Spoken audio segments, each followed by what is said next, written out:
Magbutuhan na lang tayo para matapos na. Baka abutin tayo hanggang madaling araw, hindi pa rin natin napag-alalaman kung ano talaga ang dapat gawin natin. Let's do it. Let's put it in a vote. Tonight ba tayo magbotohan or tomorrow?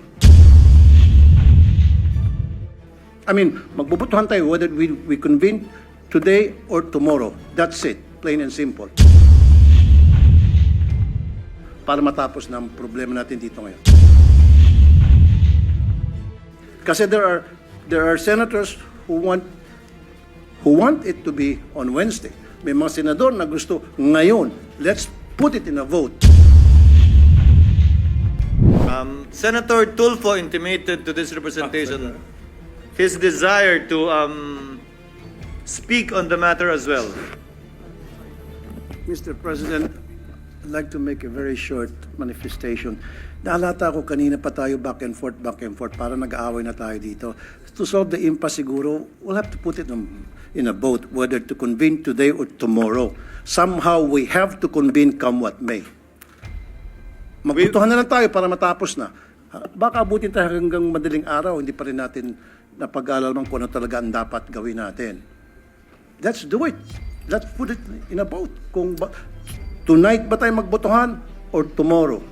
I mean, magbubutuhan tayo whether we convene today or tomorrow. That's it. Plain and simple. Para matapos na ang problema natin dito ngayon. Duly noted. Today or Wednesday?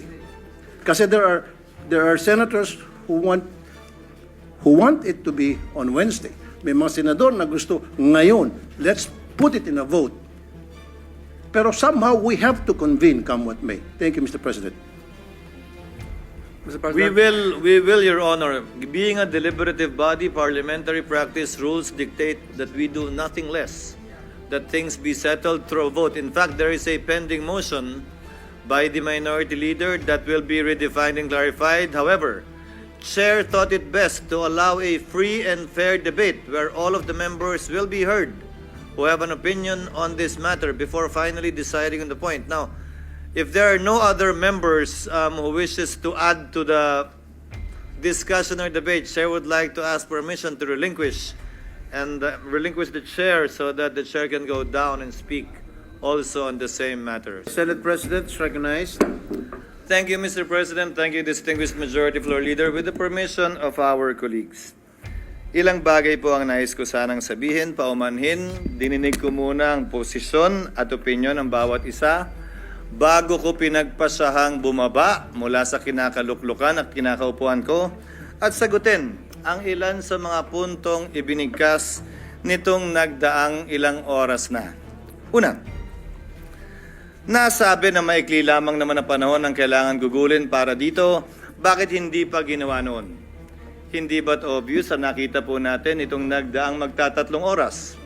Na oras na pinag-usapan natin ang impeachment, mahaba ang diskusyon. Hindi ito simpleng 30 minuto lang sa pag-issue ng summons dahil kailangan pahintulutan at payagan ang mahaba at malayang debate. At bago po ako lumayo, nais kong pasalamatan ang aking mga kasamahan dito sa Senado para sa isang maayos, civil, at naaayon sa rules natin na diskusyon at debate. Ayon na rin sa sinumpaan nating tungkulin na pagpasahan ng lahat ng bagay nang naaayon sa ating paniniwalang tama at nararapat nating gawin. Hayaan mong simulan ko po ang ilang mga binanggit. Mr. President, Your Honor, I wrote the members of the Senate on February 24, 2025, outlining the basic reasons why we cannot, as of yet, schedule the impeachment complaint. Much has been said about the term forthwith, which I wrote to each and every member of the Senate. Mr. President, Your Honor, we are governed not only by the Constitution but also our rules. We are governed as well by precedents. We are governed as well by decisions of the Supreme Court pertaining to this matter. Allow me to, for the record, cite a few regarding this matter, lest they may think that it is only a one-sided opinion with respect to their definition of forthwith na agad-agad. Kada senador marahil may kanya-kanyang opinion kaugnay nito. Hindi ko pwedeng hayaan na sa record natin ay hindi maisabi ang ibang opinion kaugnay nito. Una, nakasaad po sa saligang batas kaugnay sa papel na dapat gampanan ng Kamara na dapat tugunan nila ang pagsampa ng impeachment complaint sa loob ng mga takdang panahon. Kung ilang session days para ilagay sa calendar, ilang session days para ilagay sa Committee on Justice, ilang session days para pagpasahan, ilang session days para pagdesisyonan ng plenaryo ng Kamara. Nakalagay din sa rules ng Kamara, anumang impeachment complaint regularly filed by one member, dapat po immediately, hindi po forthwith, immediately, i-transmit ng Secretary General sa Speaker. Nakalagay din sa sariling rules ng Kamara, ang Speaker dapat sa loob ng 10 araw i-refer sa Committee on Justice. Bakit mahalaga yon?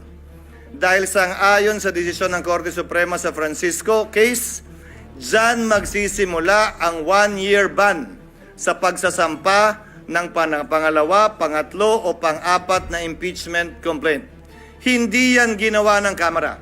Sa katotohanan, hanggang nag-adjourn tayong lahat bilang Kongreso noong February 5, hindi yan ginalaw ng Secretary General sa kabila ng magkatabi lamang naman ng opisina ng Secretary General at ng Speaker. Sasabihin marahil ng ilan, tapos na yan. Lumipas na yan, tulad ng sinabi ni Senator Coco, wala na tayong magagawa dyan. Nandun ako. Pero may katanungan akong iiwan bago nating lisanin ang puntong yan. Nasaan yung mga nagrereklamong dapat agad-agad? Nasaan yung mga nagsasabing ngayon na, wag nang pagpaliban, ba't ba dinedelay? Inupuan po ng mahigit 2 buwan, magtatatlong buwan nga ito. Hindi inaksyonan. Wala naman ako narinig na nagreklamo na nasa na yung agad-agad. Sa kanila nakalagay immediately, may takdang araw pa. Yan ang paksa ng petition sa Korte Suprema ngayon na inihain ni Vice President Sara Duterte kaugnay sa pag-iiwas sa tinatawag niyang 1-year ban na nakasaad sa saligang batas. Now let me proceed to forthwith. I quoted this in my letter to all the senators.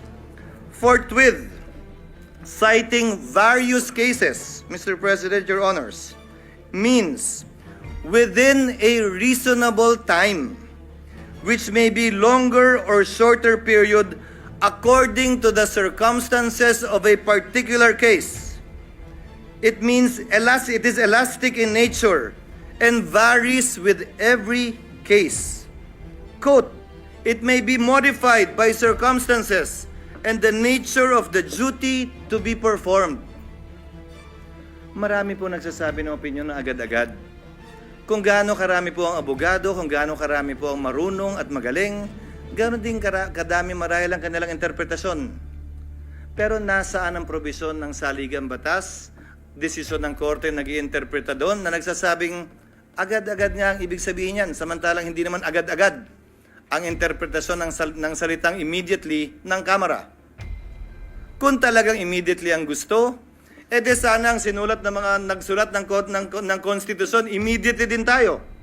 Yung immediately nga ng House, hindi yun ang interpretasyon, tas tayo ganyan.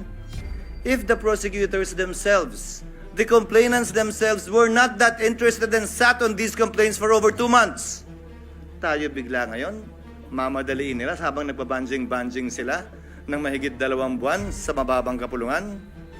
Pangalawa, bagaman tama si Senator Pimentel at sang-ayon ako na pwede tayo mag-trial habang recess. Ginawa na po yan sa kaso ni Chief Justice Corona. Again, we are governed not only by the Constitution, by our rules, but also by precedents. Subalit, may malaking pagkakaiba. Dapat nasimulan, na-refer, at nagkaroon ng plenary action sa articles of impeachment upang makonstitute ang impeachment court bago ito magpatuloy habang recess. Maraming nagsabi, mag-trial na tayo, mag-convene na tayo, sumampa na tayo habang recess. Sa pananaw at palagay ko, labag yan sa saligang batas. At dun sa mga talagang gustong matanggal si Vice President Sara Duterte, dun sa mga galit sa kanya, inis sa kanya at gustong madali itong impeachment, para mo lang dinagdag, binigyan siya ng dagdag na balang questionin ito sa Korte Suprema dahil hindi po pwede yan. At hindi po ako papayag na mangyari at gawin yan dahil lamang gusto nila at nagmamadali sila. Sinabi ko na sa simula pa lang ng impeachment process na ito, 1 linggo matapos i-file yan dito sa Senado, 2 oras bago tayo mag-adjourn sa huling araw ng ating sesyon. Sabi ko, hindi ako makikinig, susunod o magpapadala sa sino mang pabor sa impeachment at ayaw kay Vice President Duterte. Impeachment complaint. Pinagpasahan nila. Resign na pala eh. Wala na tayong kailangan gawin. Naalala niyo po yung debate? Na meron pa namang penalty of absolute perpetual disqualification. That was discussed. But by way of President, the Senate did that. So if you look at the past presidents of the Senate, nagawa po nila yon, pinagbotohan po nila yon. Without convening the impeachment court. Wala pong nagsabi, hoy, inaabandon na ninyo ang inyong constitutional duty nung ginawa ng Senado yon. Paano po yan, Ginoong Pangulo? Pagsang-ayon ba ang karamihan o ng pinakamaingay o matatalino sa ating bansa? Okay lang? Pag hindi sila sang-ayon, hindi na okay. Bugbog ka na. Bugbog na institusyon. Dapat may gawin na tayo. The Constitution, the rules, and the precedents, Mr. President, do not change simply because a group says otherwise. Balikta naman pa natin. Yung isang naudlot na impeachment complaint laban kay dating Chief Justice Davide. Karamihan sa mga civil society groups tutol doon sa impeachment complaint na yon. Tungkol sa corruption din yon. Tungkol sa pag-aabuso din ng poder yon. Parehong mga grounds, dahil yun naman ang ground ng impeachment talaga eh. Anong sinabi nung halos parehong grupo ngayon na gusto ang ulo ni Vice President Sara? Ay, masama yung impeachment yan. Hindi yan dapat i-file. Dapat i-dismiss nyo yan. Mabuting tao si Chief Justice Davide. Nagsalita pa ang mga miyembro ng Senado noon. Kahit padala ng Kamara sa amin, hindi namin tatanggapin yan. Sinabi din po ng Senado noong mga panahon yun. At saka busy kami sa budget. Kailangan muna namin unahin yan bago yan. Babalik ko ang katanungan. Nagbabago ba? Depende kung sinong may gusto. Hindi ba dapat kung ano yung pamantayan at batayan kaugnay ng impeachment complaint, sino man ang nasasakdal? Pareho at parehas ang pagtrato natin. Ngayon, kaugnay ng kasalukuyang impeachment complaint, nakalagay po sa rules ng Senado, ang impeachment proceedings dapat i-refer sa Committee on Justice. Ang ginawa ng Senado, bagaman pareho ang rules natin na bahagi ng ating President, ni-refer sa Committee on Rules na siyang naging hudyat para buuin ang impeachment court. Sa Estados Unidos, kung saan natin kinopya ang karamihan ng mga provision ng ating impeachment rules, ang mga miyembro ng Kamara na nag-hire ng impeachment o mga prosecutors, sila ang nagbabasa niyan. So, nung nakita po namin sa parte ng Secretariat, yung President na yon, nung nakita po namin yung provision na dapat sa Committee on Justice i-refer, sinuggest namin na basahin yung articles of impeachment ng prosecutors mismo. Sa Senado, hindi pa sa Korte. Para magsilbing hudyat yon ng pag-convene ng impeachment court at panunumpa ng mga judges ng impeachment court. Yung po sana ang nakatalagang gawin sa June 11. Nasabi po ni Senator Villanueva, ano nga ba ang pagkakaiba? June 2, June 3, June 5, June 4, June 9, June 10, June 11. Kung susundan natin ang ginawa ng mga ibang impeachment court sa mga nagdaang panahon, ini-issue lamang nila yung summons para mabigyan ng sapat na panahon. Ang nasasakdal na isumite yung kanyang answer dyan sa impeachment complaint. At pagkatapos nun, dahil magtatapos ang kapangyarihan ng mga prosecutor sa June 30, hindi po tayo pwede magpatuloy sa ating paglilitis dahil hindi naman pwedeng one side lang yung ating mapapakinggan pagkatapos ng June 30. Doon sa nagsasabi na may mga private prosecutor naman na i-appoint ang Kamara.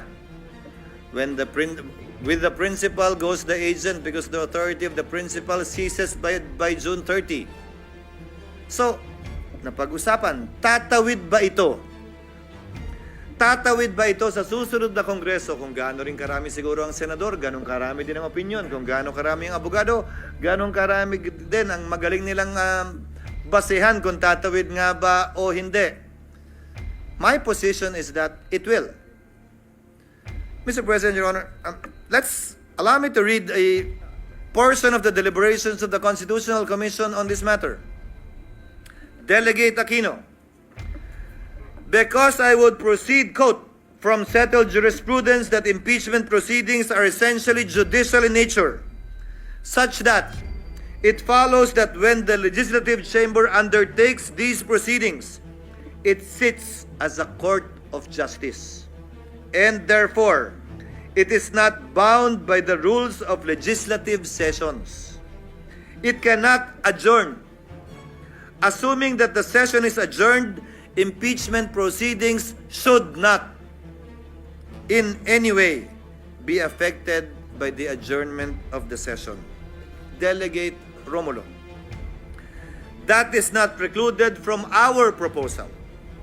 If the commissioner wants to make it explicit and to suggest amendments to that effect, I suppose I would not object. Our thinking is that if the commissioner's premise is that it is like a court of justice, maybe an adjournment of the hearing will certainly not preclude it from continuing the proceedings on some other day. In other words, it could not lose jurisdiction just because of adjournment. Add to that, Mr. President, what the minority leader said during earlier sessions we've had. Hindi porkit pinalitan yung judge, dismissed agad lahat ng kaso at magsisimula uli. Ang prinsipyo pa ng batas na nagsasabing anumang sinimulan, dapat lamang tapusin. Plus ang president natin, kaugnay sa SET, na tumatawid yung kaso sa SET, bagaman nagpalit ng Kongreso, bagaman nagpalit ng mga miyembro ng Senado at maestrado ng Korte Suprema. Now, allow me to state a few more things before I yield the floor. Mr. President, Congress cannot pass an irrepealable law. Very much so that we cannot bind the next Congress. Whatever we decide with respect to this issue, kung tatawid nga ba o hindi, would have to be confirmed, affirmed, or rejected as the case may be by the 20th Congress. Some of us will be part of that. Some of us will no longer be part of that. But we cannot tie their hands and bind their hands. But the same is true, Mr. President, Your Honor, if at all, with the House of Representatives as well. The 19th Congress also, to my mind, cannot bind. If the 19th Congress Senate cannot bind the 19th Congress, the 20th Congress Senate, then in the same breath, the 19th Congress House cannot bind the 20th Congress House. Certain procedural, to my mind, compliances need to be made in order for this to be done. As a last point, Mr. President, Your Honor, oo nga po at marami nagpapahayag na opinyon at maraming sinasabi laban sa Senado at higit pa sa sinumang miyembro ng Senado laban sa inyong lingkod. But I consider that as part of the burden of leadership, Mr. President, Your Honor. Bahagi yan ng trabaho bilang tagapangulo ng Senado na balikatin kung anumang pagsubok, anumang pasanin, anumang patutsada na ibabato sa Senado o sa tagapangulo ng Senado kaugnay ng ginagawa o di nito ginagawa. Pero alalahanin din sana ng ating mga kababayan, bagaman karapatan nilang sabihin at magsabi ng kanilang nasa sa loob, tulad ng paggalang na ginagawa natin sa mga nagpapahayag ng kanilang opinyon sa labas lamang ng Senado. Para po sa akin, lahat po ito ay welcome at respetado ko dahil sa isang demokrasya, importante ang malayang pagpapahayag ng opinyon. Sa isang demokrasya, Ginoong Pangulo, hindi naman pwedeng nagkakasundo tayo sa lahat ng bagay. Sa isang demokrasya, tama lang, okay lang at dapat lang na magkakaiba tayo ng pananaw basta't hindi tayo nagsasakitan, basta't hindi tayo nag-aaway o dumarating sa punto na magkakasakitan. Malaya tayo makakapagdebate pero sa dulo, tulad lamang ng nakarang eleksyon, pagbobotohan po natin ito at ito'y masisettle sa pamamagitan ng botohan. Sino man ang manalo sa botohan, hindi nangangahulugang tama. Sino man ang matalo, hindi nangangahulugang mali. Iyon ang gusto ng nakararami. Gayon din sa mga opinyon na inihahayag sa ngayon. Hindi porkit yan ang tingin ninyo, tama na kayo. Hindi porkit na hindi sang-ayon ang ibang tao sa inyo, mali na sila. Hindi po ganun yun. That I am not, or anyone here in the Senate is not on your side, does not mean that they are wrong and you are right. Only history will be the judge of that. Kaugnay naman ng mga legal na opinyon. Dapat ganito, dapat ganyan, ito ang forthwith, dapat ngayon na, dapat bukas, pwede sa Miyerkules. Ang pwede lamang po naman magpasya ng legalidad niyan ay ang Korte Suprema. Hanggat hindi po nangyayari yan, malaya tayong pwedeng magdebate at sabihin ang ating kanya-kanyang posisyon na buong na bukas at buong pahintulot ang binigay ng Senado para mapakinggan yan. Hindi lamang sa iba't ibang social media platforms, pati dito sa plenaryo ng Senado. Again, Mr. President, before I conclude, I thank our colleagues for enunciating their opinion, their positions on this matter, and for the healthy debate that we saw and heard regarding this matter. As stated by Senator Tulfo earlier, at some point in time, we will have to put this to a vote. And as I believe, we will put this to a vote in the next few minutes. Hiling at dalangin ko, ano man ang maging resulta na ninanais ng mas nakararami, galangin ng kada at bawat miyembro ng Senado. Dahil sa dulo, tagapangulo man ako ng Senado, batikang senador ka man o baguhan, tigi-tigisa lang po tayo ng boto. Pantay-pantay po tayo pagdating sa kapasyang ito. Maraming salamat po sa inyong pasensya, sa oras at paumanhin kung medyo mahaba-haba po ng konti ang aking mga sinambit na salita.